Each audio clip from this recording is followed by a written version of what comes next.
If you've ever used an app to find the best way through traffic or received product recommendations while shopping online, you're already familiar with data analytics from the consumer end. According to some estimates, each person creates at least 1.7 megabytes of data per second on average. That roughly translates into over 2.5 quintillion megabytes of data being produced every single day worldwide. As such, there's a huge demand, now and for the foreseeable future, for people who can organize data and interpret the stories locked within.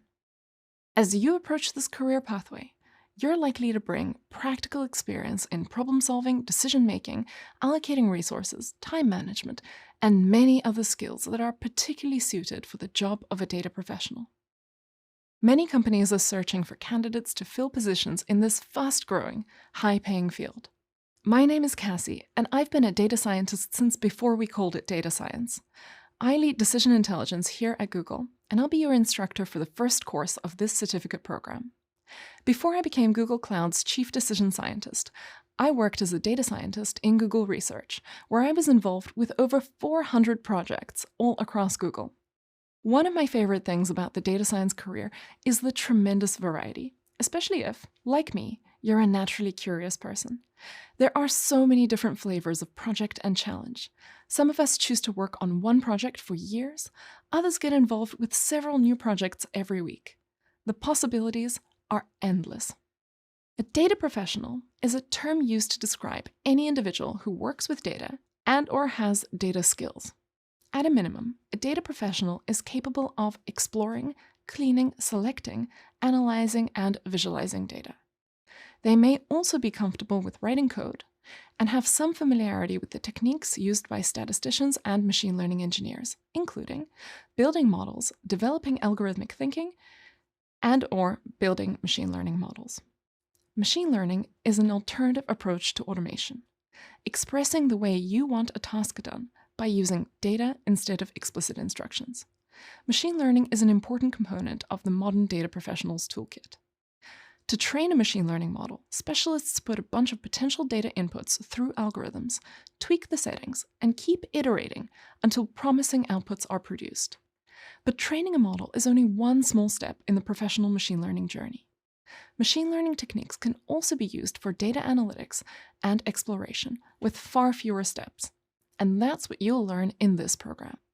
You'll discover additional opportunities to explore machine learning through the course resources, so do check those out. Data professional work spans a wide range of industries, and the impact affects a multitude of products and services.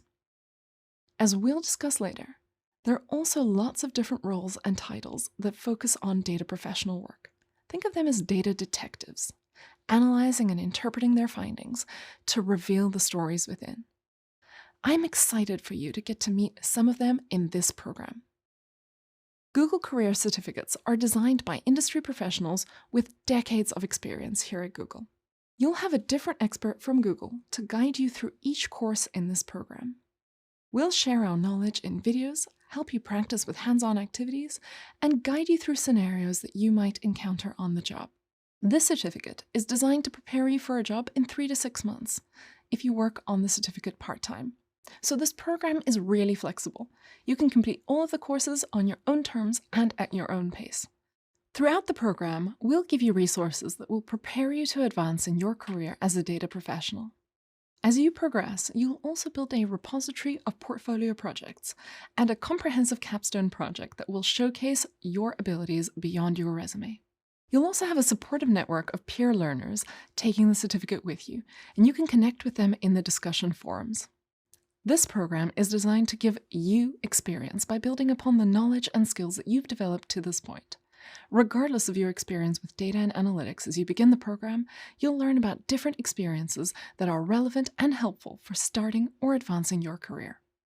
In addition to building your skill set, we'll examine how teams of data professionals collaborate and contribute in the workplace. By the end of this program, you'll be ready to pursue a position in the data career space. By completing a Google Career Certificate like this one, you'll develop the skills and knowledge necessary for a job in this expanding career field. Once you graduate, you can connect with hundreds of employers who are interested in hiring Google Career Certificate graduates. Whether you're seeking to switch careers, level up your skills, or start your own business, the Google Career Certificates can help you take that next step. Throughout this first course, I'll be here to help you gain foundational knowledge needed to succeed in the field. Again, I'm so glad you're here. I'm excited for you to take these next steps forward in your career. I'll see you in the next video. Now that you have a general understanding about this program overall, let's talk a bit more specifically about what you can expect in this course. We'll start with the basics and a little background on what the data field offers. While you may already be familiar with work within the data field, I'm excited to dig deep into some history that shows us where we've been, where we are, and where we're going in this field. These key developments and applications will really showcase all the opportunities this program will help prepare you for. In this first course, we'll discuss the specific skills and characteristics that organizations look for in future employees. You'll develop the core skills necessary to advance on your journey as a data professional and integrate these skills with your own pre-existing abilities. We'll focus specifically on technical and workplace expectations. There will also be plenty of chances to practice along the way. Then we'll explore your job market opportunities. You'll learn about the variety of roles and positions that match your skill set. You'll also investigate the responsibilities and ethics that underpin all roles within the data career space. With the increasing number of industries that are turning to the data professions, you're bound to find a role that fits your interests. And we'll also explore some of these industries so you can see where data professionals are employed to make more informed decisions. Then we'll examine how larger organizations create teams of data professionals to approach larger scale projects. We'll also peek into the future of data careers and the trajectory of the field in general, so that you have a good sense of what the future holds for you after completing this program.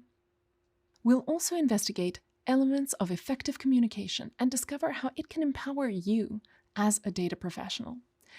Throughout this course and the whole program, you will see how effective communication can elevate productivity and promote general understanding during the data analytics process. As you progress, you will gain hands-on data analysis experience through your portfolio projects, beginning with the first one in this course. We've designed a few different options for you to apply your data skills to actual scenarios with data shared by our industry partners. And you can use these projects to showcase your skills to future employers.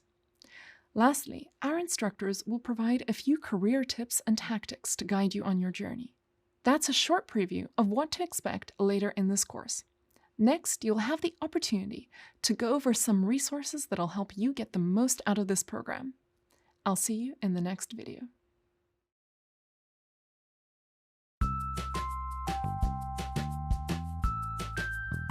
Hi, I'm Cassie, and I serve as Chief Decision Scientist at Google Cloud. The very first time that I fell in love with data, I was 8, maybe 9 years old, and I discovered Microsoft Excel, and I fell in love with it, which is an unusual thing. Most kids are out there climbing trees, and here I am playing with Excel, and I had this gemstone collection. And I would love putting the data into a spreadsheet. And this collection would grow, not for the gemstones, but definitely to be able to put it into the spreadsheets. I get excited. Oh, a purple one. I don't have an amethyst yet. Now I get to put purple into the color columns. I was a weird kid. But to me, data was the most beautiful thing on earth. But as my career progressed, I began to think a lot about the why of data, because I took it for granted that data's pretty. But there has to be something important to motivate action. And the important bit was decision-making. If a data point falls in the forest and doesn't lead to any kind of action, in my opinion, there's no point to it.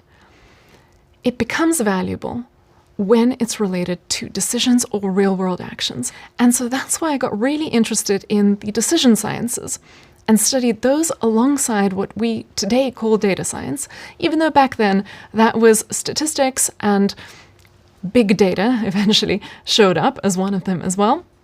So I studied all of those things together. I remember back when I was in college, some career counselors asked me, what major is this? What you can't even get a job with this.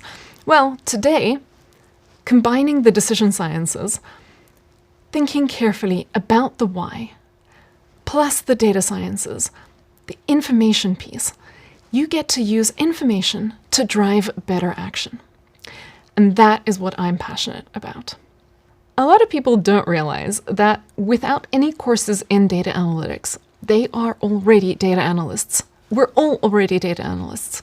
You're watching this course on your computer or your smartphone, and the information that is being recorded now as I speak by the video camera is stored in a bunch of matrices as a bunch of numbers that don't make any sense when you look at that raw data. But when you open it with the correct software, in this case your browser, you are extracting meaning, sense from that raw data, and you're learning something. So right now, in this very second, you are doing data analysis. There's so many different ways to work with data. There's so many different ways to make it useful. Some of them are going to fit your personality better than others.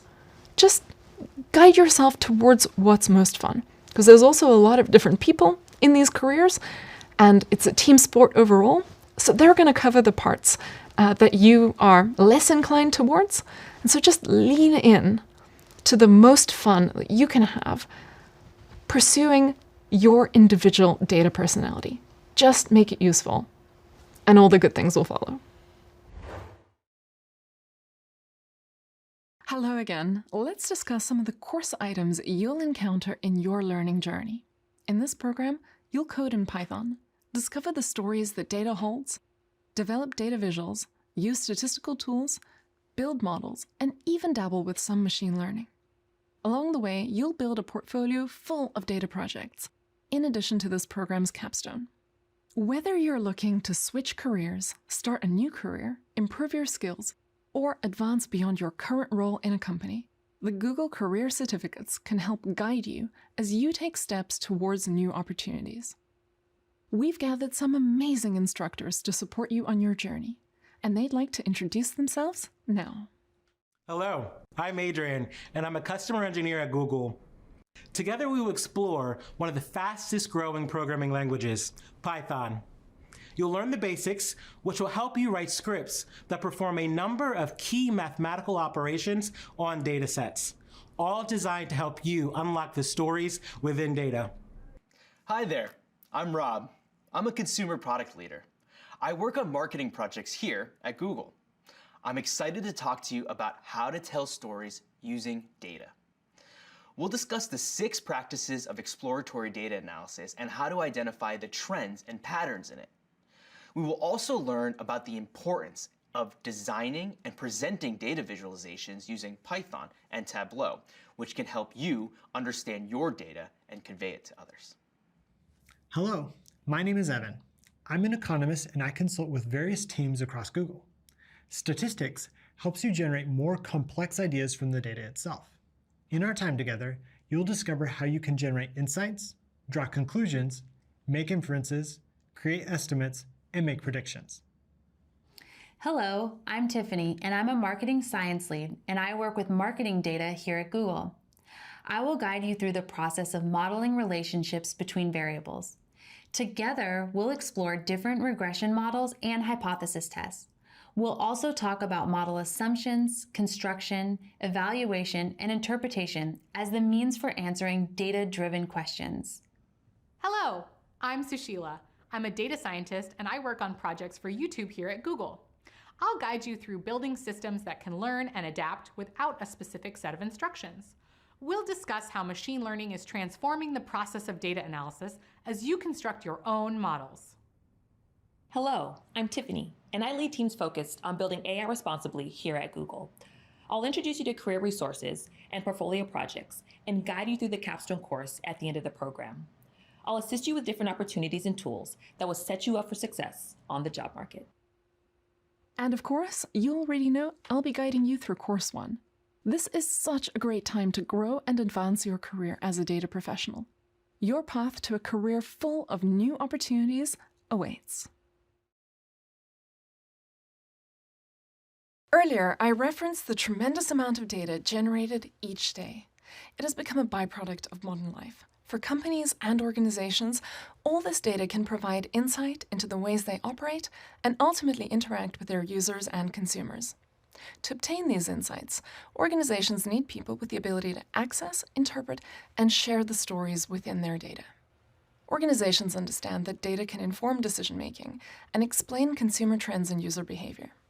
Data professionals use data insights to optimize products or services. There's a common phrase in data-driven decision-making that references the untapped potential of data. The phrase is, "Imagine if we knew what we know." Basically, it's a way of asking the following question: how can we take all that data that may already exist and translate it into meaningful and actionable insights? To gain insights, businesses rely on data professionals to acquire, organize, and interpret data, which helps inform internal projects and processes. Businesses seek those who can access data and understand its metrics. As a reminder, metrics are methods and criteria used to evaluate data. Both are necessary before creating predictive models that can identify trends and inform best practices. And that's where you'll come in. The combination of all these skills, from statistics and scientific methods to data analysis and artificial intelligence, all fall within the category of data science. Data science is the discipline of making data useful. To me, the idea of usefulness is tightly coupled with influencing real-world actions. Some individuals with these skills may work on developing business insights and supporting strategic decision-makers. Others may use data skills to fuel automation, testing, and analytic tool development. Still others may focus on the analytic process itself by adapting modeling approaches to incorporate new and emerging technologies. Data is the foundation for making future decisions. It's through our actions and decisions that we affect the world around us. Businesses and organizations need people like you who can think critically and analytically about how to directly address challenges and opportunities through data-focused projects. The work of data professionals can provide businesses and organizations with details about their practices that can promote new approaches and innovation. This might make a little more sense if we take a closer look at an example, a global delivery company, for instance. Generally speaking, delivery companies are responsible for transporting goods to consumers. A company as complex as this is going to have a number of different data inputs or streams that influence, impact, and affect the ways the business operates. These data inputs and streams may include, but are not limited to, weather and traffic patterns, which affect when deliveries are projected to arrive, gas price trends and fuel economy, which affect shipping costs and profit margins, truck loading times in relation to the number of workers available, which affects the time it takes for the delivery to reach its final destination, how users interact with the company's app to track their packages, which affects the customer experience and the company's ratings, and whether users engage with marketing emails sent after they make specific purchases, which impacts future and repeat sales. My point is, each of these variables affects the way organizations harness data to transform decisions, automating and adapting machine learning where applicable. The ability to unlock transformative information within data is a skill that businesses seek. As you progress within this program, you'll discover how data professionals can make meaningful contributions to almost any organization by finding action-oriented solutions within data. All professions require a certain set of tools for success, and data-driven work is no different. In this video, we'll open our analytics toolbox and look at some of the most common items. Before we begin, I want to emphasize that each of the items serves their own individual purpose. However, when used together, they help build and tell stories with data, which can then inform, influence, and impact business decisions. Programming languages are the first tools we'll investigate. They allow data professionals to work efficiently within and dissect large data sets. Most languages have been developed over time, and each data professional has their own preferences. We'll mention two in this video that have become very popular for data analysis: the R programming language and Python. R is a programming language that's used extensively by researchers and academics. It was my primary language during graduate studies in statistics, and some people say that R captures the statistician's mindset. I'd say there's something to that sentiment. If you're after implementations of the latest statistical breakthroughs, R is a great place to look. but it's used for more than statistics. You'll find many new technologies and ideas programmed with it. One of the best features of R is that you can create complex statistical models from just a few lines of code. If you're curious about R or need a refresher, be sure to check out our Google Data Analytics certificate, also offered here on this platform. This program teaches the Python programming language. It's a great choice for a few reasons. First of all, it emphasizes readability, making it one of the easiest programming languages to learn and write. Second, unlike R, Python wasn't born in the data community. While this might sound like a minus, it can also be a huge plus. In the modern world, data is used in increasingly creative ways, so there's a massive advantage to learning a programming language that's capable not only of handling the data side of things, but can also be used to build and deploy the applications that data will be fueling. Although R was my first love, these days I find that I lean more heavily on Python because of its flexibility. Python can perform a wide variety of data-related tasks, which makes it very popular among data professionals. If you're a novice or new to coding completely, Python is a very approachable language. Its formatting is visually uncluttered. It's one of the most beginner-friendly languages, and it has enormous online communities and plenty of resources to help you if you get stuck. We will interact with Python within a web-based computing platform, also called Jupyter Notebooks, which allows you to run code in real time and helps identify errors easily. To visualize the stories in the data, we're going to teach you how to share complex data through a graphical interface. Those who experienced our data analytics program will be familiar with a platform called Tableau. In this program, we'll take a more detailed look at how this powerful tool can help others understand the results of your analysis. Additionally, we'll look at effective communication in data-driven careers. At first glance, it might seem like less of a concern, but describing the sometimes complex processes of data analytics to non-technical stakeholders may be one of the most important skills a data professional can have. Since communication is something we all do regularly, it's easy to forget about the importance of how data professionals share and process data stories. Our goal here is to strengthen the communicative skills that you already possess so that you can leave this program equipped to excel. In this course specifically, and across other segments of this program, communication will be a key component that is directly tied to the work you'll do as a data professional. Programming languages allow data professionals to interact with and interpret data. Visual data tools like Tableau enrich the stories within data with visual elements that bring attention to specific details. But the most important element of any story is the storyteller. That's you. Your prior experiences and knowledge inform your storytelling abilities, and your distinct background is what will set you apart from others in these roles. Regardless of your eventual career path, remaining determined and developing the proper skills is essential to personal and professional transformation. And the tools we're offering you in this program will also help you along the way. I'm thrilled to continue alongside you in your journey. The best is yet to come. I'll see you soon. Congratulations on completing the first part of this program. You've officially begun your journey to new opportunities in the data field. Let's revisit what we've covered so far. First, we covered the basic logistics of what's included in the certificate. You met each of your instructors, and we previewed some of the different course topics you'll encounter. Next, we looked at the basics of data-focused work and some of the industries that are incorporating data insights. We also discussed the future of data-driven careers. In addition to exploring what it's like to work in the data field, we also discussed the data professional's toolbox and the skills this program will help you develop. Congratulations on your progress so far. I can't wait to see you in the next video.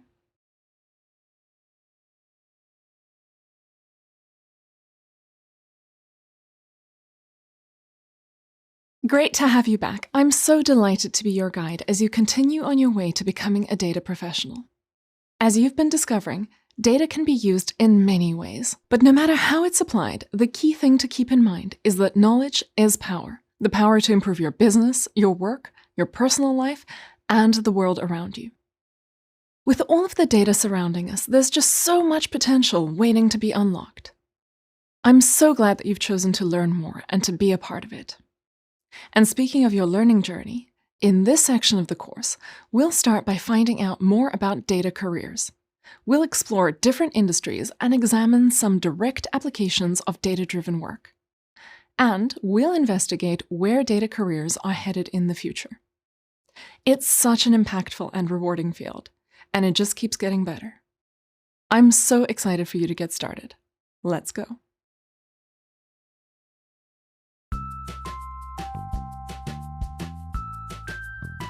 How's it going? My name is Adrian, and I'm a customer engineer at Google. A customer engineer at Google is the bridge between the technical and business components or aspects of corporate America. We help customers leverage our technology to meet their business needs. One of the most exciting projects, and even interesting, that I worked on was creating a unified patient record. And this project was for a lab diagnostics company that was really looking into creating a 360 view of a patient. Our project focused on consolidating information across different systems. You can imagine taking your lab diagnostics data for your most recent routine blood work, or even something that's a little bit more specific, a diabetes or glucagon test. Taking that and all that information that you've provided in terms of biological data, getting that centralized and standardized in one environment so that if it is your physician looking at the data or your radiologist or your nutritionist, they have a complete view of all of your data, and they can not only just access it, but they can visualize it in real time. One of the key components of this project was the use of virtual reality headsets as the main visualization component. For me, what this meant was I got the ability to do some game design, create some human skins in terms of the body, and use different colors and programming functionality to indicate, for example, if a system is looking healthy or if it's looking like it needs concern or intervention. We can see over time how the diagnostic test results have changed and the impact that this has on our patients. At the end of the day, what we had was a project that unified all of the data for the patient and gave the key medical professionals a way to visualize it. The best piece of advice that I have for you is to remain confident in yourself. While you might be new to this new role or this new company, you're coming with skills that are repeatable, that are transferable, whether it be the way that you approach and problem solve, whether it be the rapport you're able to build with your stakeholders and the soft skills and ensuring that you can build those relationships, or even when it comes to communication and writing a succinct and concise email. There are going to be ways where you're going to take what you've done before and apply them in your new role. You might have to think outside of the box, but you'll get there. Data professionals are so valuable to their companies. They determine which data streams are most important to specific business projects, challenges, and initiatives. They identify key goals for the future, and they give their organizations the ability to take meaningful action by reimagining processes and improving operations. To do all of this, data teams require individuals with diverse skills, knowledge, and interests. Therefore, there are countless different data-focused roles, responsibilities, and project types, which are further differentiated by the industries and businesses they support. Among all of these possibilities, data careers can be loosely categorized into two complementary types of work: technical and strategic. In this video, we'll investigate both. First, let's find out about the folks whose work requires a heavy emphasis on technical skills. Some examples of these professionals are machine learning engineers and statisticians. These people provide high-effort solutions to specific problems. Through their expertise in mathematics, statistics, and computing, they build models and make predictions. Using tools such as R and Python, they help their teams extract value from business data sets. The result is a solution that has a direct positive impact. Another highly technical role is the expert data analyst, whose work involves exploring vast and complex data sets to identify directions worth pursuing in the first place.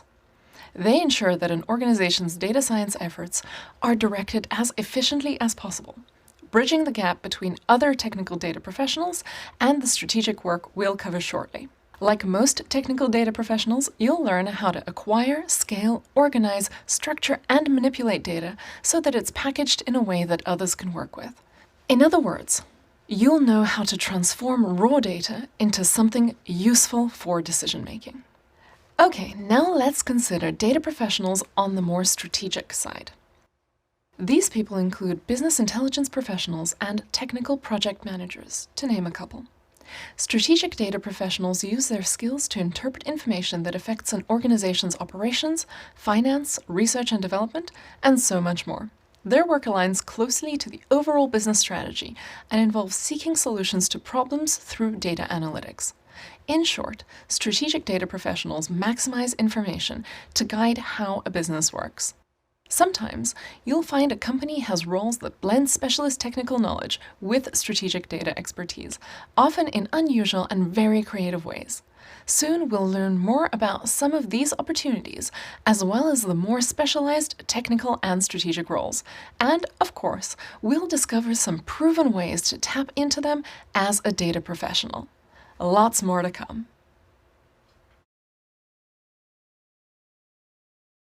Nowadays, it seems that data is generated everywhere. Computer functions have been integrated into a multitude of everyday technologies. Smart home voice assistants, step trackers, TV streaming apps, even some coffee makers are connected. All of these touchpoints create data that businesses can use to understand trends and advance their products and services. And with every update, the ability to gather environmental and user data expands even further. Within this massive reserve of data is a wealth of untapped potential awaiting data professionals and the organizations they support. That's why these people are so in demand. Companies need them to use data to refine business strategies, meet consumer preferences, react to emerging trends, and realign internal efforts. Let's consider some examples of how data professionals use their expertise to transform industries. First, the world of big finance was an early adopter of the power of data science. And with the way information drives this industry, it's easy to understand why. Data professionals help financial institutions assess investment risks, monitor market trends, detect anomalies to reduce fraud, and create a more stable financial system overall. Hundreds of millions of financial transactions occur in the financial world each day, and data is part of each and every one of them. As another example, data analytics is key in healthcare. And here, the data benefits can actually be life-saving. For instance, the information collected by smartwatches is making a huge difference in the lives of many people. Sensors in these devices record biodata, such as heart rate and oxygen levels. And of course, all this information can be shared with healthcare professionals. Together, the patient and the physician can better understand sleep trends, stress levels, and much more. Then, individualized wellness plans can be created and modified for the patient's well-being. Plus, on a larger scale, data analytics is helping healthcare organizations process large amounts of clinical data, which supports the early detection of a health condition and leads to more precise diagnoses. Thirdly, data has a big impact in manufacturing. Data professionals predict when to perform preventative maintenance to avoid production line breakdowns, use data to maximize quality assurance and defect tracking, and artificial intelligence models help respond to logistical issues and reduce delivery truck miles on the road, advancing key sustainability goals. And in a time when supply chains reach every corner of the world, data enables clear and near real-time communication with suppliers, retailers, and other network partners. It also helps supply chains maintain optimal levels of inventory to avoid stockouts and empty retail shelves. Data professionals are also advancing approaches to agriculture. With data insights, farmers develop new ways to approach crop production, livestock care, forestry, and aquaculture. The inclusion of autonomous machinery, tractors, and irrigation systems is improving harvesting technologies as well. If you'd like to keep learning about how various industries use data analytics, refer to the course resources on this topic. And here's a little piece of advice from me. Don't miss an opportunity to learn from someone in real life. I love asking business owners, store managers, and client support professionals about how they use data each and every day. Who knows, one of these conversations could open a door to a future opportunity for you.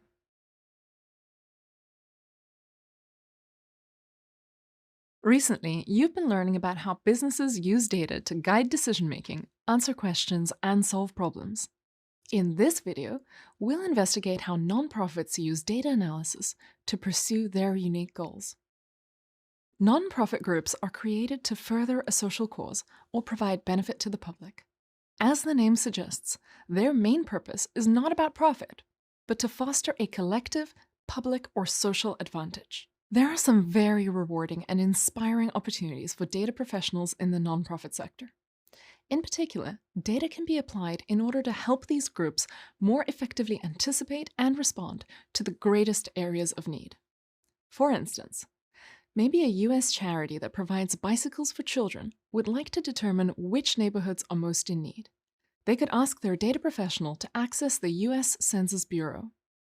The professional would use their talents to navigate the census database, identify key metrics, and summarize findings with analyses and data visualizations. This report would highlight where there are larger numbers of school-aged children in need who would benefit from the resources of this program. And there you go. Data insights led to informed decisions about where this nonprofit can do the most good. Now nonprofits do more than use data. Many of them also collect it. As you likely know, public entities and government agencies can be excellent resources for useful data, and much of it is open data that's available for general use. As you likely know, open data is data that is available to the public.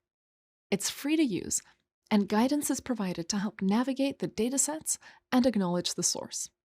While sourcing open data is a good way to interact with data on your own, there are other opportunities that enable you to refine your skills while helping others.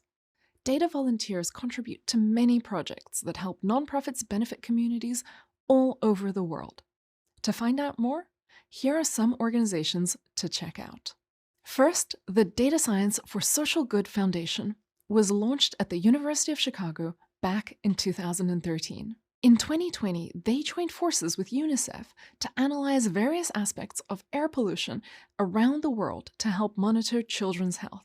DataKind launched in 2011 in New York City with chapters in the United Kingdom, Bengaluru, San Francisco, Singapore, and Washington, D.C. This organization analyzes the cost of environmental cleanup in different underserved communities to guide restorative efforts. You can view both foundations' latest efforts through the links in the transcript for this video. Another option for putting your data skills to good use are hackathons. A hackathon is an event where data professionals and programmers come together and collaborate on a particular project. The goal is to create a solution to an existing problem using technology. Some examples include developing better tools for predicting extreme weather events, creating tech to help elementary school kids learn important reading skills, and identifying ways that community development groups can use their data to advance home accessibility and affordability. Volunteering your data skills to public projects is an excellent way to contribute to the greater good while gaining experience and networking with others in your field. Coming up, we'll take a deeper look at some data-oriented projects in the public sector and how they're making an impact around the world. One of the most important responsibilities for those of us in data-centered careers involves how we protect our organizations, manage, and protect data. This has a lot to do with communication exchanges between a company and its customers. As you've been learning, almost all communication generates data, whether it's a shopping receipt, confirmation of an order, or even earning customer loyalty points. And businesses have a big responsibility to their customers, especially when it comes to maintaining and protecting user privacy. Any data gathered from individuals or consumers is referred to as personally identifiable information, or PII. PII permits the identity of an individual to be inferred by either direct or indirect means. This includes things like biometric records, usernames, and social security or national identification numbers. Because this information is often associated with medical, financial, and employment records, PII is sensitive and must be managed with great care. After all, when someone's personal data is improperly handled, they become vulnerable to identity theft, fraud, and other issues. Recently, there have been great efforts to take a wider view of data collection practices and protect individuals. Industries are trending towards aggregate information. This is data from a significant number of users that has eliminated personal information. By aggregating the data and removing PII, this protects people and gives them more control over their own data. Similarly, as more industries become interconnected, the amount of data available to them increases. And just as with aggregate information, the more data collected, the more likely it is that it will be representative of a wider population rather than a single user. A key thing to keep in mind is that data gathering is a task managed by humans. And that process can be informed by different backgrounds, experiences, beliefs, and worldviews. These and other types of biases can affect the way that data is communicated and how the results are shared, which in turn can have an impact on business decisions. Effective data professionals know that, whether collecting, analyzing, interpreting, or communicating sensitive data, bias should always be considered. So be very careful when interpreting data where there is a clear source of bias, and be on the lookout for subtle biases as well. In addition to thinking through bias in the data, data professionals should also try to emphasize that there can be a multitude of possible interpretations for every data insight. So the main trick is avoid jumping to conclusions until you've really done your homework. One method of addressing bias is to make sure that the data that you're working with has the same characteristics as the greater population that you're interested in. In data analytics, this is called a sample. A good sample is a segment of a population that is representative of that entire population. Here's an example. A clothing company is analyzing sales in their highest growth market. They want to determine what color shirts will be most popular in the upcoming season. One person notes that red and blue shirts accounted for 80% of their sales in this market over the past 3 months. This is a big number, so they suggest ordering lots of red and blue shirts. But another person points out that the local sports team's colors are red and blue, and this team had recently won a championship. It's very likely that sales of red and blue shirts will have spiked as consumers purchase tees to support the local team. Plus, they note that although this market is high growth, it only represents 40% of the retailer's total sales. With all this information in mind, decision makers at this retailer instead choose to evaluate color popularity over a full year and across all markets. This will provide a much more complete picture. We'll investigate more about bias later in this program. And as you progress, you'll discover many more strategies for ensuring that you're aware of bias and proactively working to counter it in all of your data work. When investigating a possible new career path, one of the most important things to consider is its outlook and potential for growth. Predictions about careers related to data analysis show that there is no shortage of need for professionals in this field. Over the last decade, data-focused careers have surged. According to estimates by LinkedIn, the data science field grew by over 650% between 2012 and 2017. Many experts believe that we have not yet seen the full potential of these careers. In fact, the US Bureau of Labor Statistics stated that data science is one of the fastest growing career fields in the United States, projecting a 30% increase over the next decade. Among the data science professions, one of the fastest growing is artificial intelligence and machine learning, and we've seen significant advances in these areas in recent years. At its core, artificial intelligence, or AI, is the development of computer systems able to perform tasks that normally require human intelligence. Thanks to growth in the data sciences, AI is now becoming more commonplace. These technologies will continue to evolve and provide more accurate results and richer insights. And as AI increasingly becomes an essential component of data work, it's important to be aware of the human bias that can be imprinted within your work. To counter this, organizations benefit most from building diverse teams of professionals from different backgrounds and different life experiences. Incorporating a wide range of perspectives and worldviews promotes wider representation and yields more accurate results. As we study the future of the data professions, I want to emphasize that data professionals have yet to realize the full potential of artificial intelligence. As these types of technological innovations continue to evolve, we can expect that organizations will grow and adapt their business practices accordingly. With wider and wider adoption of data analysis techniques, the most likely area for growth is in specialization, and we expect to see further subdivision of roles within data-focused teams. Ultimately, what I want you to keep in mind is this. The world is generating more and more data every year, so it's reasonable to expect labor that extracts business value from it to be able to earn its keep. More data means more demand for the three main activities covered by the data professions: statistical inference, machine learning, and data analytics. So those skills will stay very relevant, though their names might evolve over time. In addition, constant innovation in the field offers you the opportunity for perpetual learning, growth, and development. As you may already know, being a data professional means that your growth and success in this field depend on a desire to keep learning. In fact, that just might be the reason you enrolled in this program. And for that, I'm so proud of you. Continue to explore opportunities to evolve throughout your career. Be proactive in acquiring new skills. Keep growing, and you will always be ready for the future. In this section of the course, we explored many different facets of data careers. You learned that data professional is a broad term that encompasses different roles and responsibilities in the data space.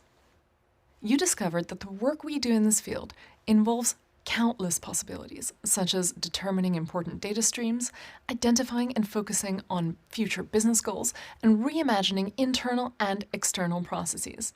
You also thought about some of the ways that organizations are being transformed by data professionals and how these talented individuals use their skills to positively impact communities around the world. You've come so far already, but there's so much more to learn. Thanks for joining me on this exciting exploration, and I'll catch up with you again soon.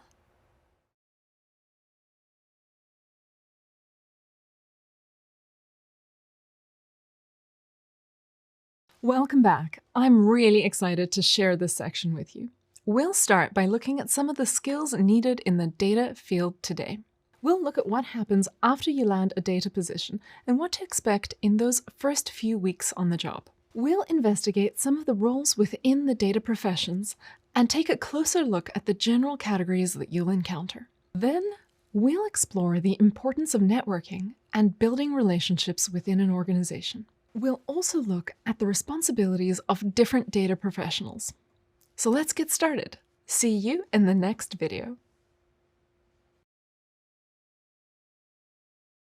All data professionals share a love of data and a desire to solve problems.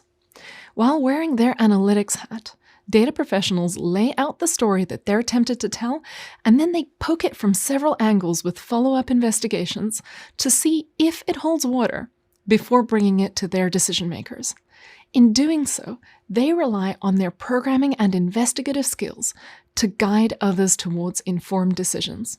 Data professionals also combine a knowledge about how to do practical tasks with an awareness of what makes communication and collaboration successful. Later, we'll dig deeper into the elements of communication and discuss the ways communication enhances and structures your work as a data professional. For now, let's examine some skills and attributes that are applicable across data-driven careers. Working in data analytics requires a mix of business sense and knowledge in gathering, manipulating, and analyzing data. Our goal is to prepare you to develop the competencies needed to succeed. Let's start by discussing some interpersonal skills. Often, these are referred to as people skills. They focus on communicating and building relationships. Interpersonal skills are critical. In this field, there's a high degree of interaction between stakeholders. This is especially relevant now with team members often working collaboratively across the globe. Very often, work conversations are the starting point and the fuel that drives projects. And because of the cyclical processes within data analysis, communication is always ongoing. Another important skill is active listening. This means allowing team members, bosses, and other collaborative stakeholders to share their own points of view before offering responses so that each exchange improves mutual understanding. You can actually practice active listening. Next time you speak with someone, put extra effort into listening beyond their words. Focus on what they're trying to communicate. Your listening and communication skills will play a huge role in helping you capture effective insights and informed decisions. We'll take a closer look at communication a little later in this course. There are other things you'll need to consider. As a data professional, you'll search for information hidden within large amounts of data by applying critical thinking skills. Along the way, you'll investigate the connections between a variety of different data sources as you search for trends and indicators. Think of yourself as a data detective. Project data can come directly from your organization or from other sources. You might be lucky and receive a well-formatted spreadsheet or database, but quite often you will need to prepare the data to get started. This process is known as data cleaning.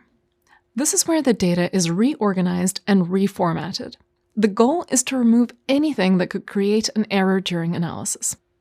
This process includes tagging and consolidating duplicates, irrelevant entries, structural errors, and empty space. Once you have everything in the proper format, you can then filter out unwanted material. Now your data is ready to be analyzed. It's time to look for trends and tendencies. Often it's very helpful to render the data visually to reveal additional insights through charts, dashboards, and reports. Graphic tools will be very useful in identifying patterns, as well as in sharing information with others. You will explore this in greater detail later and have opportunities to practice compiling visualizations too.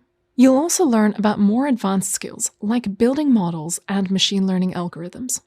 These tools will help you and other data professionals assess information accuracy, analyze specific data segments, and predict future business outcomes. Your hard work will assist leaders and other decision makers in your company, providing them access to a rich variety of perspectives on different sets of information.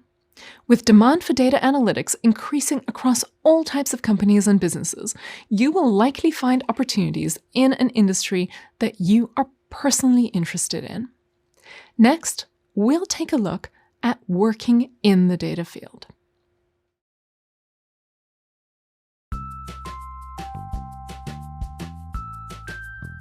My name is Cliff, and I'm a workforce planning and people analytics lead at Google. I use data to help our employees be more productive, more connected, and just overall improve their well-being. I also use data to improve our HR practices and focus on our hybrid work policies as well as our location strategy. I've always been interested in issues of workforce development, people strategy, human resources, but I didn't anticipate what a central role analytics would play in my work and how much I would come to love analytics. One of the things that has helped me develop a confident voice in this space has just been an understanding that we work in teams, we work cross-functionally, and I don't need to bring all of the solutions to a problem, right? I'll bring a perspective on how we can use data to solve this problem, but I'm working with people who also bring a wealth of skills and looking at it really as a partnership where it's really about leveraging the best of everyone on the team. That's helped me bring a lot of confidence to the work.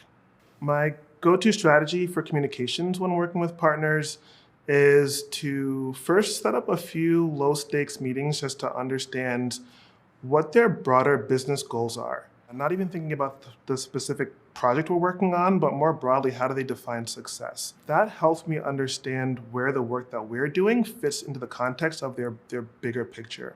The second thing I do from a communication standpoint is to try to play back what I think I heard somebody say, sort of to repeat it back to them, whether it's my understanding of their question or the output that they're trying to see from the data. just to test if I actually really understand their goals. When I'm working with somebody and I feel we're not getting to the root of a question or a problem, what I find is really helpful is laying out, from a data perspective, a set of different options or possibilities for them and engaging in a conversation around which of those really resonate for them. And so it's finding a balance between like listening and telling as a way to unlock some ideas that they might not have thought about themselves. You can learn a lot about a career by looking at job postings. If you've searched for opportunities in the data space, you may have noticed different data-related job titles with similar responsibilities, or postings with similar titles listing different responsibilities. Here's an example. At one company, the role of data analyst will focus on using statistics and models to craft insights that inform business decisions.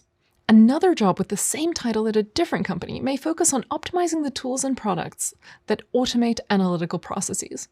One reason for these inconsistencies is that data tasks and responsibilities are dependent on an organization's data, team structure, and how they make use of insights and analytics.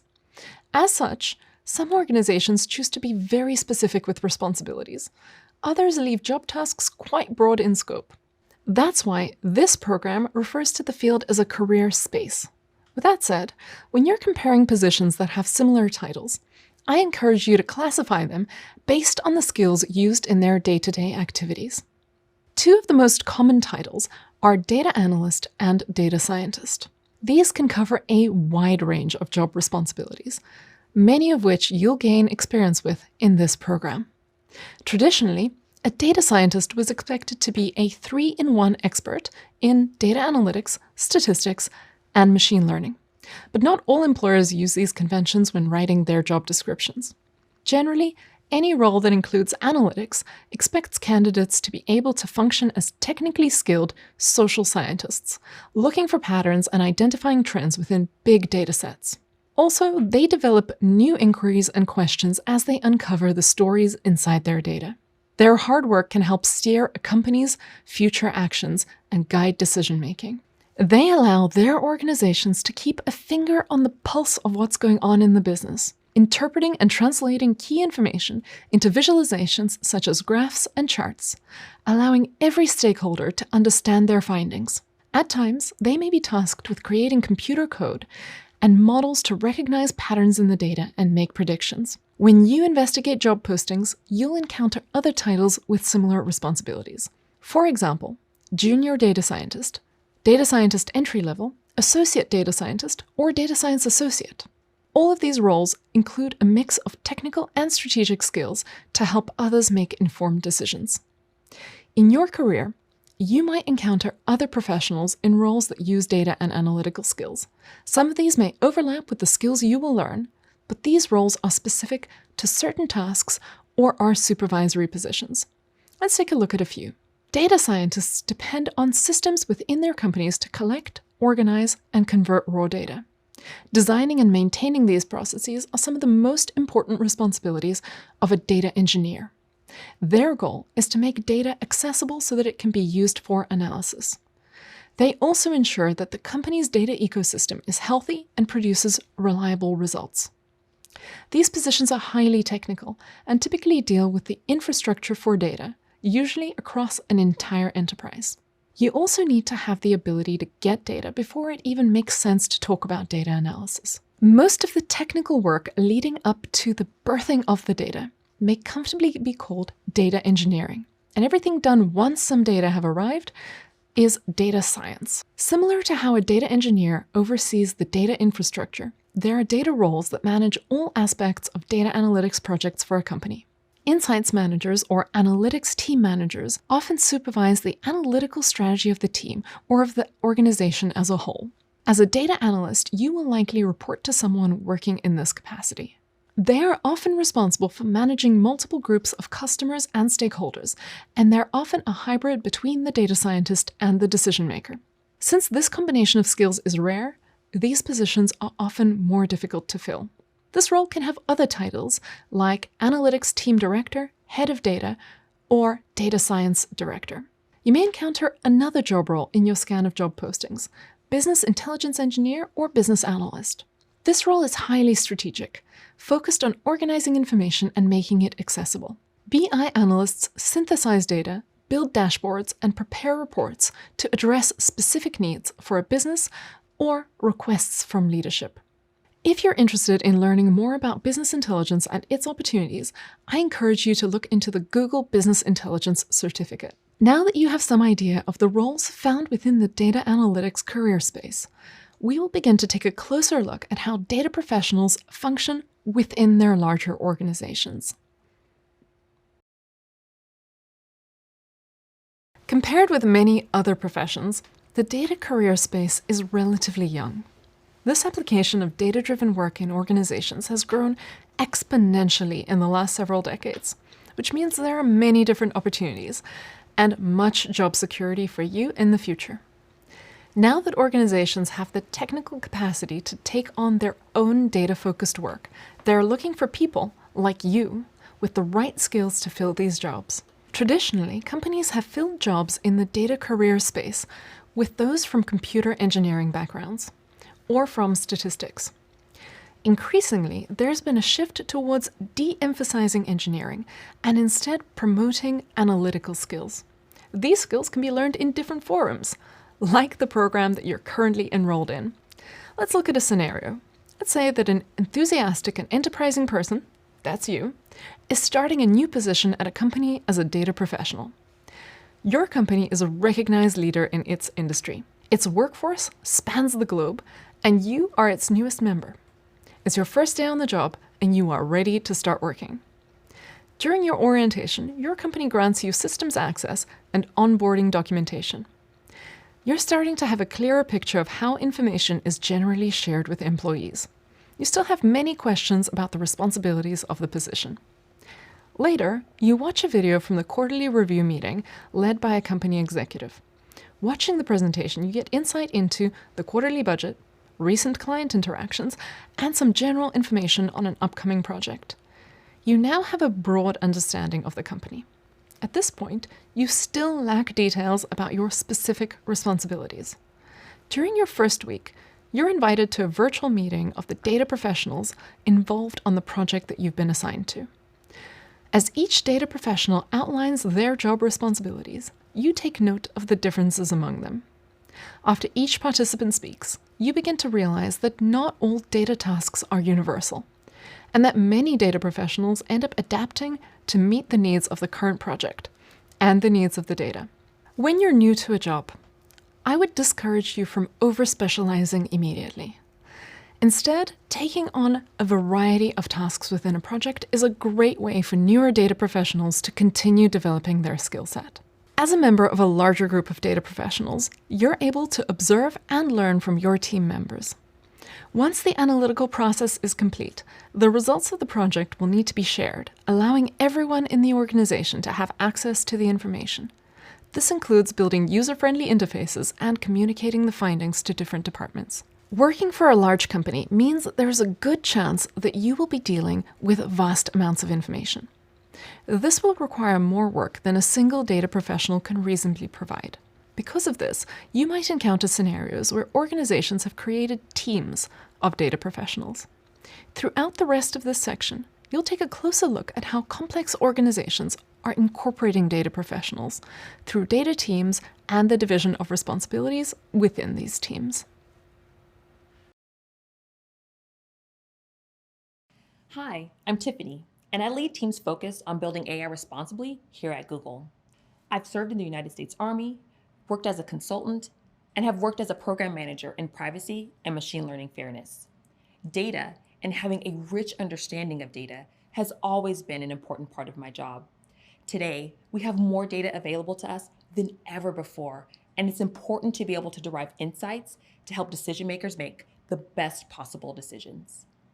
I'm so glad you're here, and I really hope this program is giving you all kinds of new possibilities to think about. You've already learned so much. We've covered the basics of data-driven fields and looked at career roles, how data professionals are being used by different industries, and how those in the field can make a valuable contribution. You're gaining a vast range of knowledge and skills, which is going to be extremely valuable as you prepare to join us in the amazing field of data-driven careers. At this point in the program, I encourage you to take some time to reflect on how your experiences so far are setting you up for a great career. And one way to do that is by enhancing your current online presence. In the Google Data Analytics Certificate, we covered numerous job-related materials, including how to create an effective resume and LinkedIn profile. This video is about improving your existing career assets. Those of us who were involved in the Google Data Analysis Certificate always love receiving learner feedback, especially when it has to do with someone else's professional success. I remember one person who took the initiative to refine her LinkedIn profile as soon as she began the program. She noted that she was currently working through her program, and she added to her profile many of the technologies she had become familiar with.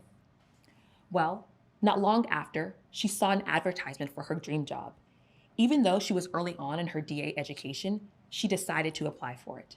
And she got it. The hiring manager told her that the fact that she had familiarity with those data tools really set her apart from other candidates.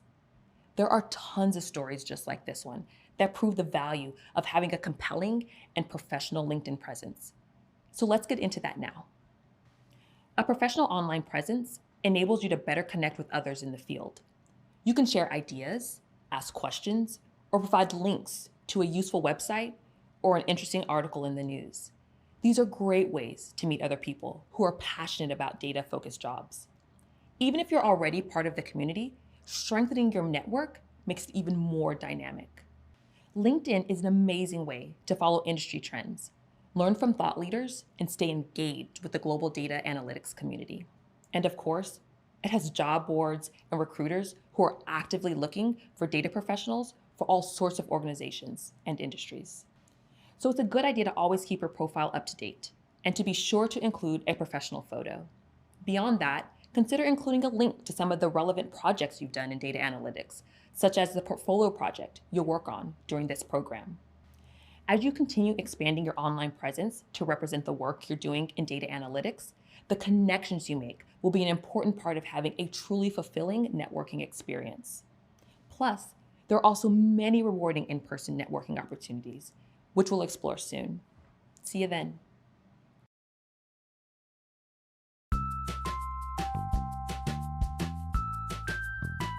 My name is Tiffany, and I work at Google, and my job is to ensure that our products are fair and inclusive.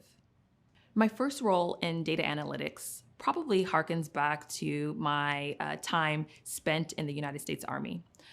And there I did a lot of work with data, trying to understand which decisions I should make for my soldiers and for my unit, making sure I was making the best data-driven decisions to ensure their safety and well-being. Coming out of the military, I felt a tremendous amount of imposter syndrome. I felt insecure. I was unsure of what I could be good at since I had such a highly specialized job.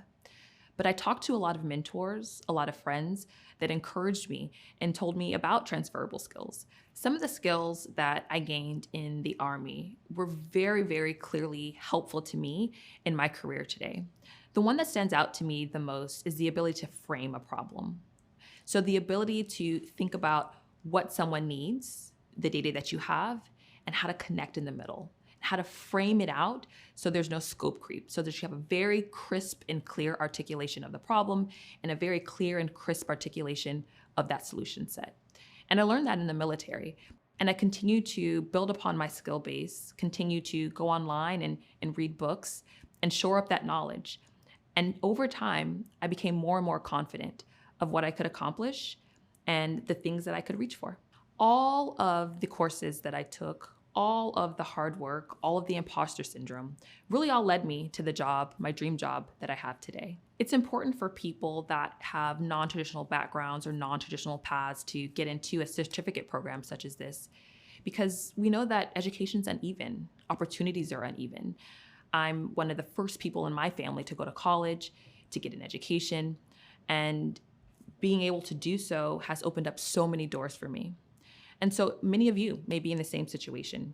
If I were to give anyone advice as they're transitioning out of the military and into a data analytics career, I would tell them to use some Google products. So Google has a career translator where you can put your military service, your branch, your job into that translator, and it will spit out transferable skills that you may have that you can place on your resume.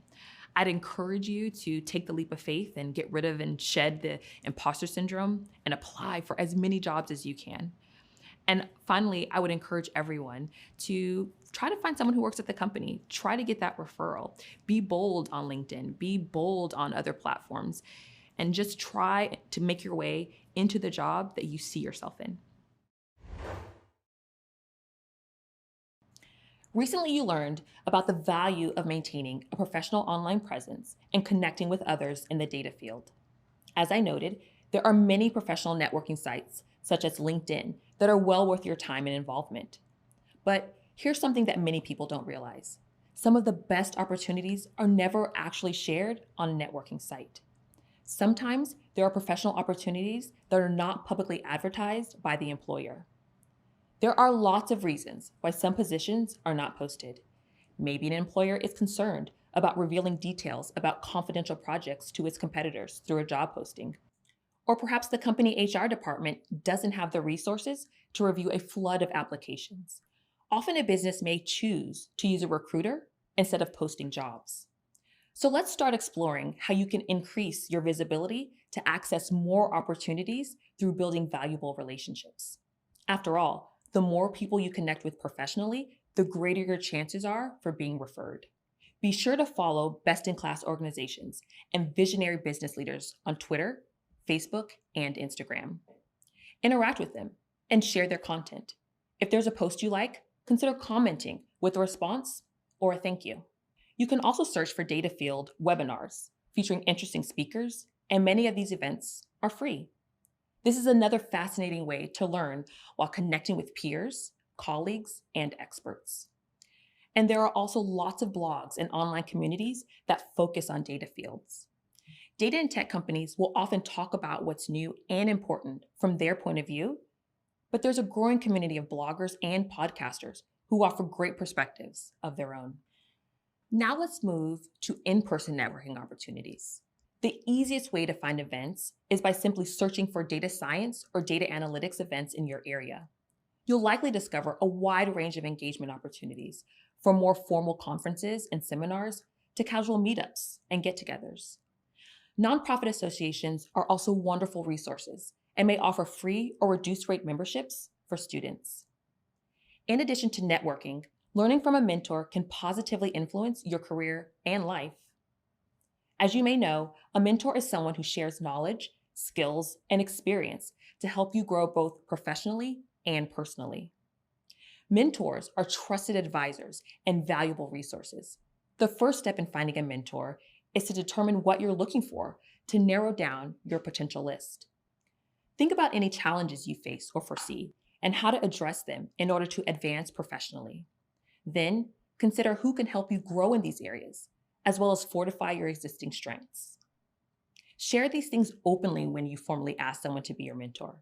It's also helpful to note any common experiences. Perhaps you grew up in the same city. Maybe you both worked in the same industry. Your mentor doesn't have to be someone you work with currently. Many people find mentors on LinkedIn, an association mentorship program, or at a mentor matching event. This really taught me the value of mentorship. I also learned that having a successful mentorship experience requires effort and investment in time, whether you're preparing to ask the right questions, internalizing the feedback, or scheduling follow-up sessions. But it's well worth it. Always be open to connecting with new people. You never know where a single conversation will lead.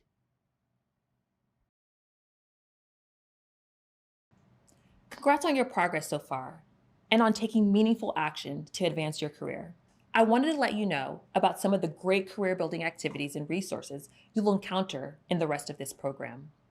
In the next course, and those that come after it, you'll have the chance to complete a number of hands-on activities based on data-driven scenarios.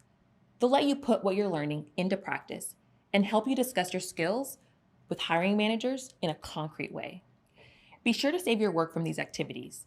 They'll be useful to you as you near the end of the program and start thinking about the next stage of your data-driven career. When you get to the last course in the program, we'll go in depth on preparing for a job search. We'll cover how to find and apply for jobs that interest you. I'll also share some tips to help you prepare for the interview process, so you'll know what to expect going in. You'll learn how to put together an online portfolio that will help you demonstrate your knowledge and experience. You'll also complete a scenario-based project from beginning to end that you can put in your portfolio and use to present your working process to potential employers.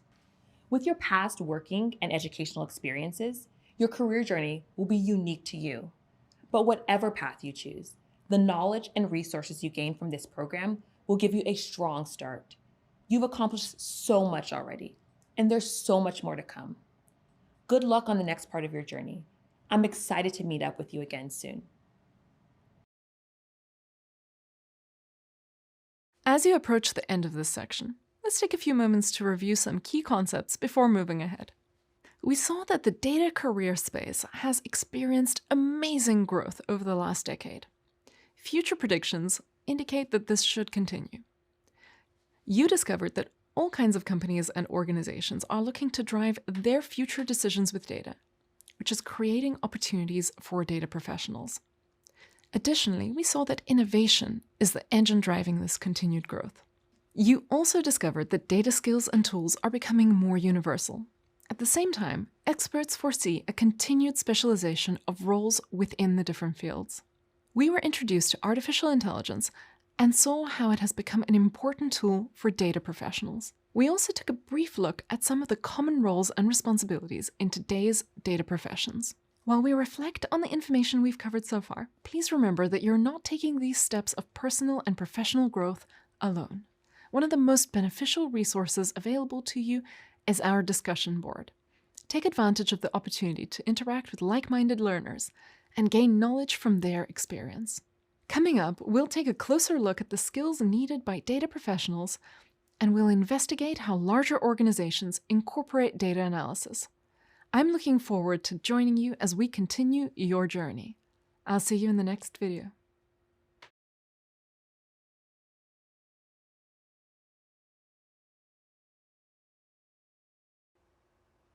We began our journey into the data professional world by covering the basics of data science, exploring careers, and discussing skills needed to succeed. In this section, we'll investigate the workflow within data-driven careers. You'll be introduced to a helpful organizational tool called the PACE model that can provide structure while allowing great flexibility when working on projects. We'll explore the elements of effective communication and some best practices when sharing your ideas with others. All of these skills and tools will help you prepare for your upcoming portfolio project. I know you're excited to continue. So, let's get started. The most important part of any project is preparation. That involves thinking through all the necessary steps and anticipated tasks. Let's say you are planning a dinner party.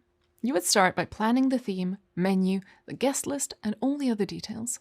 Next, you might check the reservation list, dietary restrictions, or take a trip to the grocery store for ingredients.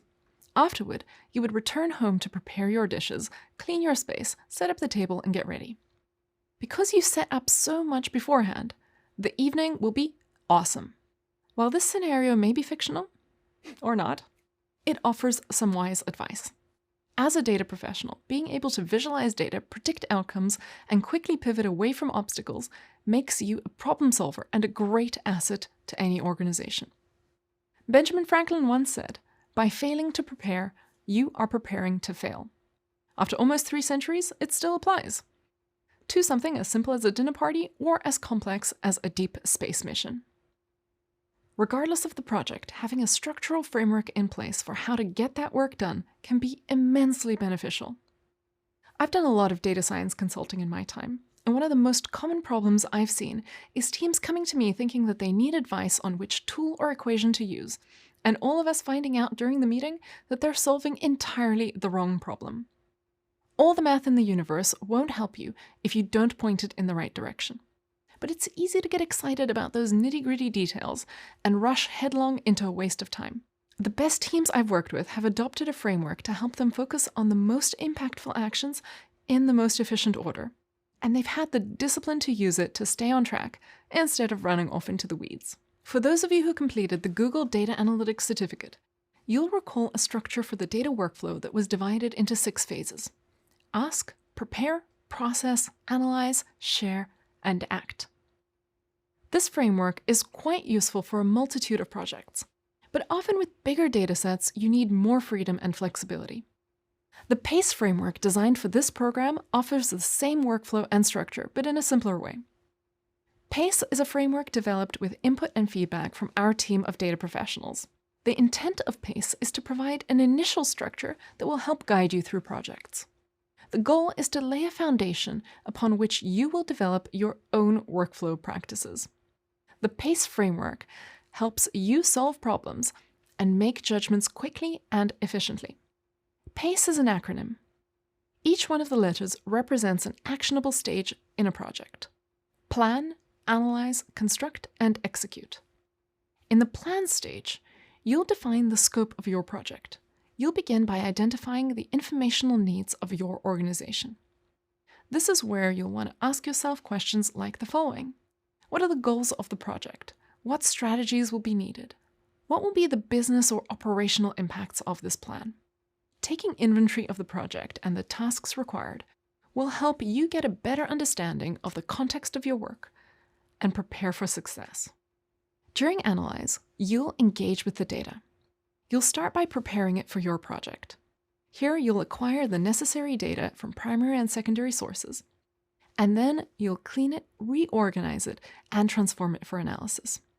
Then, you'll conduct a methodological examination of the data. You'll also engage in exploratory data analysis, or EDA for short. This will involve converting the data into usable formats, assessing the quality of the data, and then diving into the data to find as many potentially useful insights and directions as possible. You'll then work with your stakeholders to see which of those areas are worth pursuing in more detail, which brings us to the construct stage, where you're going to pursue a limited subset of all those potential insights that looked interesting to you in your EDA. And here is when you will work with other data professionals, potentially statisticians and machine learning engineers, to do things like building machine learning models and revising those, uncovering relationships within your data, and doing statistical inference about those relationships. Finally, in the execute stage, you will share the result of your analyses and your collaboration with your stakeholders, as well as the value that you've unlocked from your data. Here you will present findings to internal and external stakeholders, answering questions and considering different viewpoints. You'll also have an opportunity to present recommendations based on what you found in the data. You may discover that you revisit the planning and analysis stages as you refine models and incorporate feedback. A good way to visualize the PACE framework is as a completed circuit. Each of the 4 stages must be engaged for it to function correctly. The electricity or flow of energy in the PACE circuit is the communication between you, your team, and all the other stakeholders and collaborators involved. When you look at the stages in this manner, you might think that communication only flows one way. Well, you always do start with planning, but don't be afraid to go back and iterate. With PACE, new information and feedback can be incorporated in any part of the process. You might need to return to Analyze to clarify some aspect of the data, and then jump back to Execute to present this aspect to your stakeholders, without the need to construct new models or dashboards. Along the way, you'll see how the PACE framework can be scaled to fit within the scope of any project. The model's adaptability will prepare you for a dynamic profession that requires a high degree of professional flexibility and communication. Regardless of where your career takes you, the PACE framework is a tool that provides a clear foundation and structure. Through the continued application of the PACE framework, you'll prepare for each course's portfolio project. Then you'll have the opportunity to practice your evolving skills. Each portfolio project will introduce opportunities to develop and strengthen your organizational methods. As you develop your own intuitive workflow, the PACE framework can be a great organizational tool. Next, we'll look at how communication is so crucial. When I was a kid, I used to love to take things apart so that I could see how everything came together on the inside to make something work. I actually still love doing that today. And this is so much easier to do with tangible things that you can hold and look at, like a pen, for example. I can twist the tip to pull each section apart. From there, I can pull the ink cartridge out and check out the way that the spring works in tandem with the top part of the pen to make it click. Studying the way things work becomes much harder when we start thinking about abstract concepts like communication. And you're probably wondering why it's important to talk about it in the first place. In your role as a data professional, you are the direct connection between the information inside the data and other project stakeholders. So let's take a closer look at some key considerations when crafting a message. All the communicative exchanges have 3 key elements that we need to keep in mind: purpose, receiver, and sender. When we think about purpose, I want you to think about the reason why the communication is taking place. In analytically oriented settings, you might find yourself in situations where technical pockets of information require analysis or reporting. On the other hand, there may be contexts that depend on strategic insights, which will be used to direct a company's financial or organizational efforts. The receiver is your audience. When you think about the receivers of your messages, I want you to think about who you are talking to. It's helpful when crafting communications to ask, what does my audience already know? What do they need to know? And it's important to keep in mind that every exchange can cause a rippled chain of events.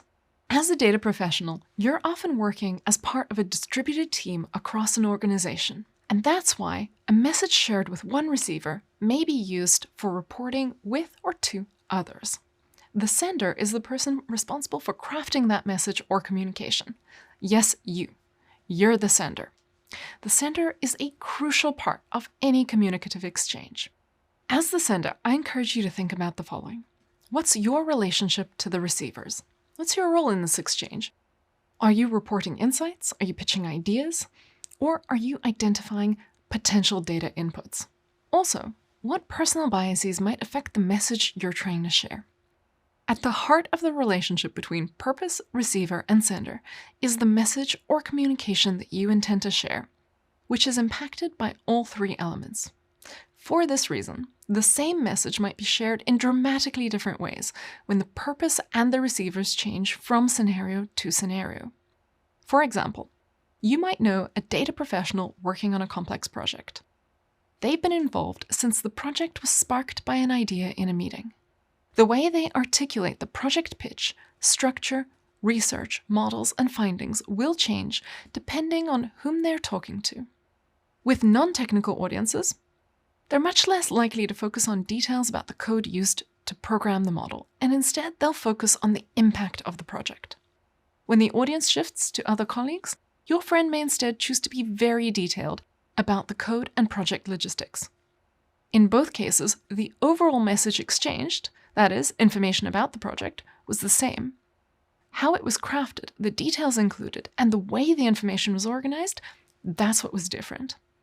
Now that we've examined the key elements of communication, we can really start to think about some of the best practices that will set you up for success when you communicate in your future job.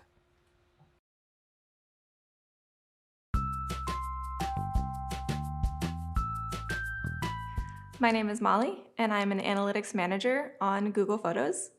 We use data to make the Google Photos app better for our users so that they can reminisce on all their memories of their life. Communication is everything in data analytics. You could say that coding is just communicating with computers, and at the end of it, what the computer gives you, you have to then communicate back to other humans. Most of the time, they don't have a background in analytics or statistics, so you really have to put it in a way that anyone could understand. Being able to communicate not only what to do, how to do it, but then what the results are, I think is as important, if not more important, than the actual code. I would say communication is first really important when you're working through what your priorities are. So as an analyst, you'll get a lot of requests. Everyone's going to be your best friend and asking you for a lot of things. But it's really important to kind of take a zoom out of the trees and look at the forest and say, what is the most important thing I could be spending my time on? And usually that's not the request of the person next to you asking for something. So instead of saying yes to everything, which I did when I was early in my career, and then just try to burn the midnight oil and do everything in order of just first in, first out, I now say no to a lot of things. It's better to say, sorry, this is not one of my top priorities, and I'm not going to be able to get to it in the next couple of weeks. That's better than saying yes and then not being able to get to it in the next couple of weeks. So communication is important because you have to be transparent. And if you emulate transparency and trust, you'll generally get that back as well. You want to be transparent in what you're working on and keep your updates coming in frequently. There's very few times I've been annoyed that I got too many updates on something. Most of the time it's the opposite, and you're like, what is the status of this? Why haven't I heard on this? And your stakeholders are thinking that as well. We create these requirements documents for every analytics project, and you get sign off, and you say, this is what I'm going to do, here's what it's going to look like, here's how long it's going to take. It's a little, over communication, but being on the same page is really important. There's a lot of data out there, and it is only growing. So the amount of people who can translate what's going on from zeros and ones on a computer into telling a data story, into producing really beautiful visualizations, into finding problems. At the end of the day, humans write code and humans make coding errors. So how do you spot those in a way that a computer couldn't? Or how do you think about what are the new things that we haven't even touched on that we could work on? There's unlimited amounts of things you can do with data. And I think what excites me is 10 years ago, nothing that I'm doing today was even possible. So what I'm doing 10 years from now is probably going to be not possible today. And the opportunity to get into the data field really means opportunity to keep learning and growing at all times. Have you ever stopped to think about what makes communication successful? Surely you can think of a time when you witnessed a communication failure. I know I can. Communication is one of the most essential components in the exchange of ideas and concepts. It's a large part of everyday life and the foundation of all human interaction. It's also an important element of analytically focused work that isn't discussed as often as technical skills. In this video, I'm going to share a few tips for successful communication. My hope is that you'll rely on this advice in your future role as a data professional. Having a clear vision of why you're communicating is the first thing you need to consider. Your why depends on the context set by the business or organization that you work for, as we discussed in earlier videos. Your why is also informed by the project's mission statement, that is, the goals orienting the project. And when crafting any form of communication, use your why to guide the main ideas so that your audience can identify how to act or respond with purpose. Time is a currency in the professional world. It's very important to be efficient. As you draft or prepare to communicate, I encourage you to use direct language, minimize wordiness, and avoid unnecessary details. You should always strive for clarity. Use proper grammar and punctuation. Regarding vocabulary, keep it simple, choosing specific terms and avoiding technical language where possible.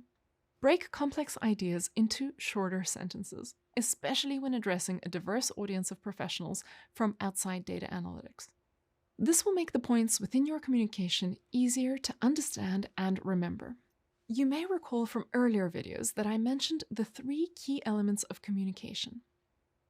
These are the sender, receiver, and purpose. Now I want to add to that list and consider the setting for your communication as well. Are you having a discussion at lunch with a coworker? Are you creating an email to update all the stakeholders about your progress? Or presenting the results of your analysis to a boardroom of executives? Where and how you'll be delivering your message will have a direct impact on the way you shape it.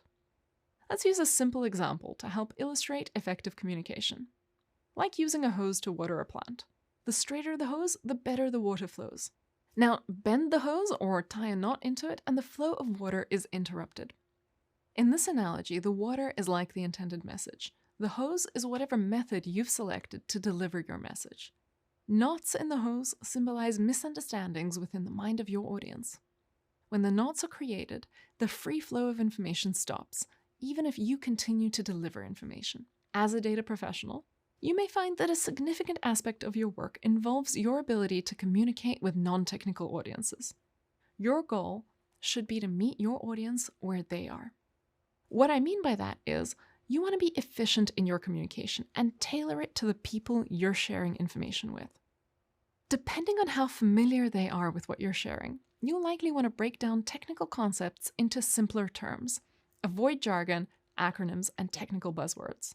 When everyone understands the intended message, you can avoid the knots and the flow of ideas can continue. Carry these practices through all types of interactions, email, messaging, and both virtual and in-person communications.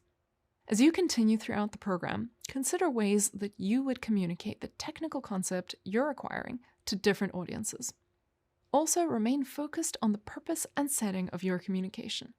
All these factors add up and make a big difference to how effectively you communicate as a data professional. Previously, you were introduced to the PACE framework. As a reminder, PACE has 4 stages: plan, analyze, construct, and execute. We also examined the rationale and key elements involved in effective communication. Now, let's investigate how they can be integrated together within data projects. At first glance, the PACE framework easily enables a wide view of an entire project's workflow. That is, each stage from planning to executing is logically sequenced with the beginning, middle, and end of a data project. As you may recall though, PACE is incredibly flexible, and it doesn't need to be employed in a linear progression. Often, iteration makes sense in projects. So let's unpack that with an example. For reference, we can compare it to the construction of a building. First, a blueprint is created. This is where the planning happens. Next, we lay the foundation. We can do this once we've analyzed the lot space and considered other variables like cost. Then we add the frame. After that, the roof can be installed. By the time the structure is ready for move-in, the builder will have progressed through the entire workflow, planning, analyzing, constructing, and executing the client's vision. In practice, the PACE workflow is meant to serve as a navigational tool. We created it with the goal of helping you understand the data professional's workflow, and as an aid you can consult in your future role. Now, let's return to the example. With the roof completed, that makes it possible to begin the inside construction, like installing drywall, electrical components, and plumbing systems. Each of these jobs also has its own PACE workflow, demonstrated on its own planning document within the larger blueprint, each requiring planning, analyzing, constructing, and executing. Just like the building example we've been discussing, as data projects move into the construct and execute stages on the global level, you may need to return to the earlier stages to incorporate additional data or feedback from other stakeholders. Even while the global project is transitioning into a new phase of PACE, there can still be upcoming tasks that are just beginning their PACE cycles. Regardless of where you might be in the PACE workflow, communication is what drives the framework to the realization of the project. At each stage within the framework, there will always be a need for communication to improve the workflow.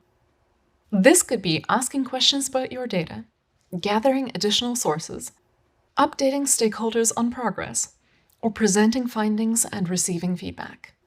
One of the most important considerations behind the development of PACE was providing a flexible structure that allows you to adjust to changes within a project. Let's return to our building example. Let's say that during the installation of the electrical system, the property owner has communicated that they wish to have an additional charging port for electrical vehicles added to the plan. To facilitate the change, you would revisit the PACE framework to plan, analyze, construct, and execute this new request. Just like in this example, requests from other stakeholders can come in at any time. Regardless of the timing of an additional request or task, data professionals need to be available and accessible throughout the entire project cycle. Sometimes you may need to speak at a meeting or participate in a progress update. Additionally, You may update your progress within a tracking system. Email conversations and chat discussions will keep others involved and up to date with where you are in your workflow. I'm excited for you to develop some hands-on experience practicing different communication strategies through each stage of PACE. You'll have opportunities to do this later in the program. For now, I want you to remember that a good data professional is a proactive communicator who responds to questions in a timely fashion. Keeping other stakeholders up to date with clear explanations can make you the most effective data professional that you can be. You're nearing the end of your first course, and we've discussed some key concepts, especially in the areas of communication and data workflow through the PACE framework. As you're preparing for your first portfolio project, I'd like to point out a vital consideration when using the PACE framework. Each stage of the workflow is not mutually exclusive. Different roles, teams, projects, and workflows may put emphasis on different stages of the PACE framework. So, although you may be working on a task that is primarily focused on, for example, analyzing data, there will still be elements from the other stages of the PACE framework that will affect your work as well. Let's take a look at the way this program applies the PACE framework. We can take a global perspective and say that the earlier courses are heavier on planning and analysis, and the later courses are for construction and execution. But that's a very wide view. If you take a closer look, you'll discover that each course is operating within its own PACE framework. In your Python course, you'll be acquiring knowledge to enable you to use the language for data analysis. Because you're acquiring new skills, much of the course may be classified in the planning stage of PACE. As you move on to that course's portfolio project, you'll shift into analysis.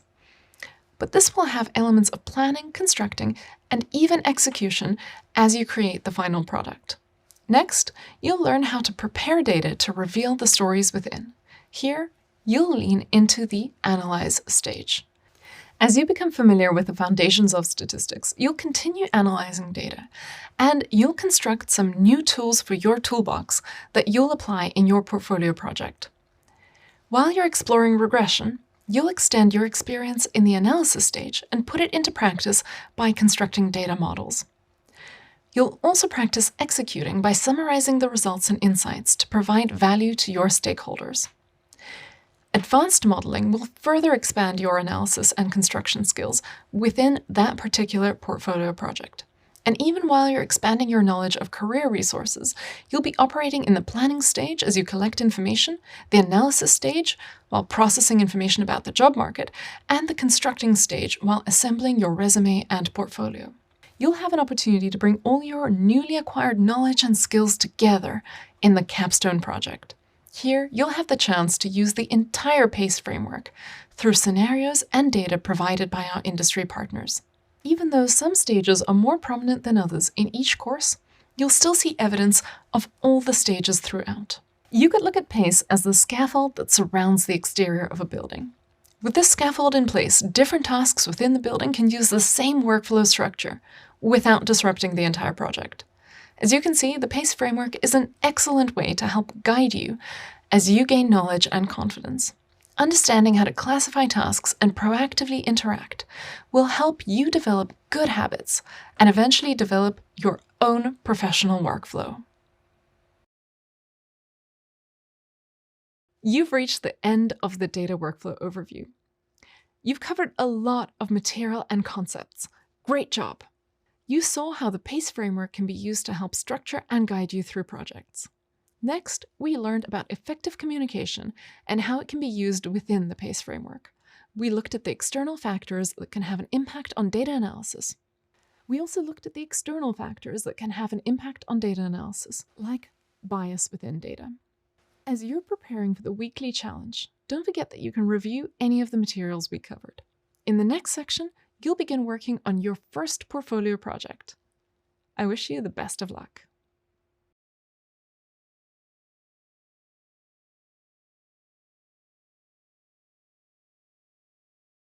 Attending a class, watching an instructional video, or reading information are all great ways to gain new knowledge.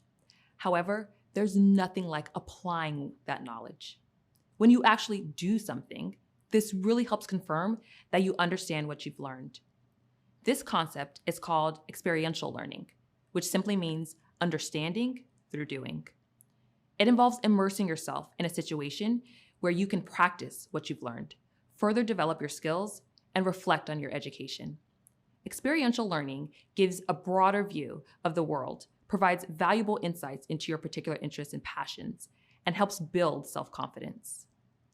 In the context of this program, experiential learning will give you the opportunity to discover how organizations use data analysis every day. This type of activity can help you identify the specific types of industries and projects that are most interesting and gain the confidence necessary to discuss them with potential employers. This can really help you stand out during a job search.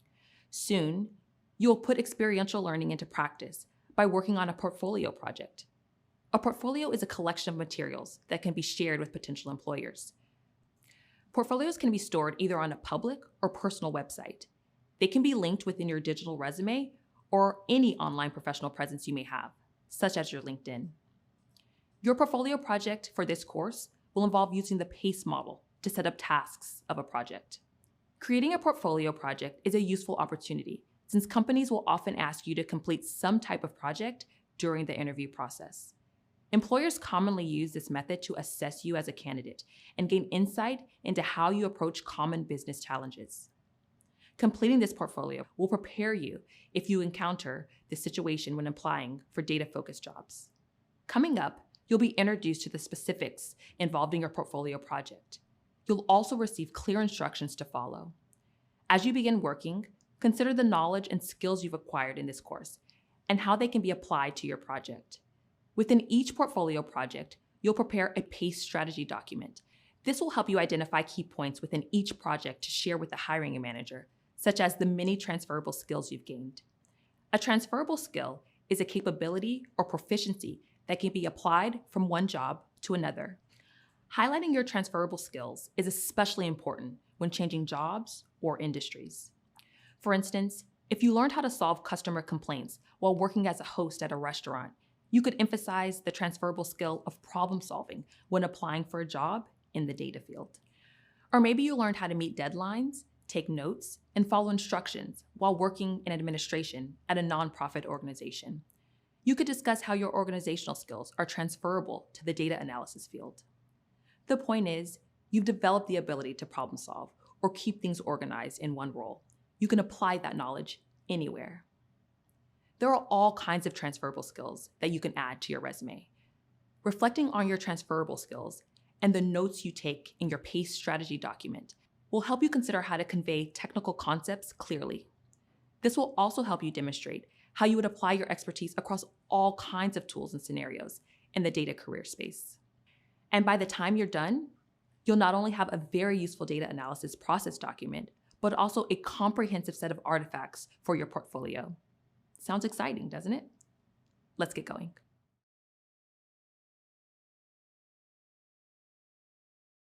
When I interview people for jobs here at Google, I love checking out their online portfolios. I find that I feel more confident in candidates who can demonstrate their knowledge in a clear and compelling format. Having a portfolio has become incredibly common in the data field.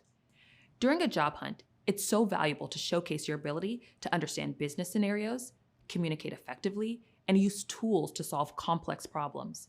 Your portfolio can really help you stand out from other candidates. So far in this course, you gain lots of knowledge and job-ready skills to help you excel.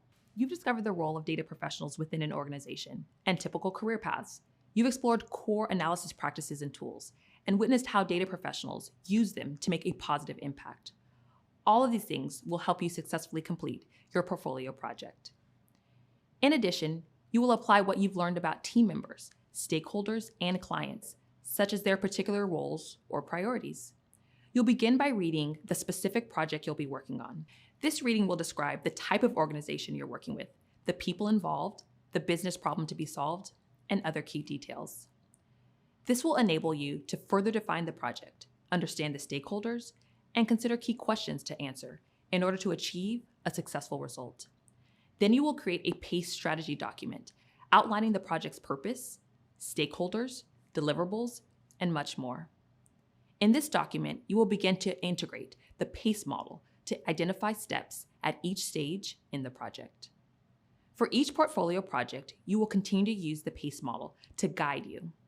By completing each PACE strategy document, you will be well on your way to developing your own data analytic workflow. Then, in later courses, you will continue working on your portfolio project and continue using the PACE model to guide your process. And by the time you're done, you will have designed something that you can use to really impress hiring managers. Plus, you'll have a dynamic example of your data analytics skills, demonstrating your thought process, approach to the problems, the key skills you've gained, and lots more. These are all great things to talk about during an interview. All right, let's get started. It's time to discover how you will help an organization advance through the exciting world of data. You've completed the first portfolio project. Congrats! Planning and documenting your approach to the example situation is a useful experience as you begin thinking about your future job hunt.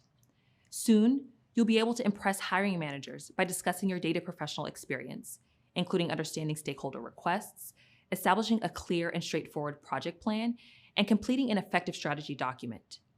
In addition, you'll understand how to plan out and organize the necessary workflow. This is a big part of a data professional's process. Also, as you've learned, it's helpful to communicate about your transferable skills with potential employers. The information you've added to your PACE strategy document will be valuable during job interviews. There will be another opportunity to complete a portfolio project at the end of the next course. At that point, you will use the PACE strategy document that you started here to continue developing your skills as a data professional. Then, at the end of the program, you'll bring everything together in order to finalize your unique approach to this example situation. The goal is to have a great example of your work that clearly demonstrates your skills to potential employers. Congratulations again, and I hope you have a really rewarding experience as you continue working on your portfolio project throughout this program. Congratulations on finishing this first course. You've already learned so much, and now you're ready to take your new knowledge and skills and keep moving forward. But remember, if one day you feel like you need a refresher or just some extra practice, these videos, readings, and activities will still be here whenever you need them. Now I'm excited for you to begin working with the instructor for the next course. They're ready to help you take your next step towards finishing this program and continuing your journey as a data professional. This course builds directly on all the interesting topics you've learned so far. It will give you more insight into the Python programming language and how it can be used to enable data analytics. As you progress, you'll continue building your data professional skill set, and by the end of the course, you'll be prepared to take the next step towards your portfolio project. Before you get started though, I'd like to thank you for joining me in this course and choosing to pursue this exciting learning opportunity. I strongly believe that education is a lifelong journey, and I've no doubt that all the time and effort you put into experiences like this one will better equip you for anything you choose to pursue. You've come a long way, so take a moment to celebrate everything that you've already accomplished. And then, when you're ready, head on over to the next course.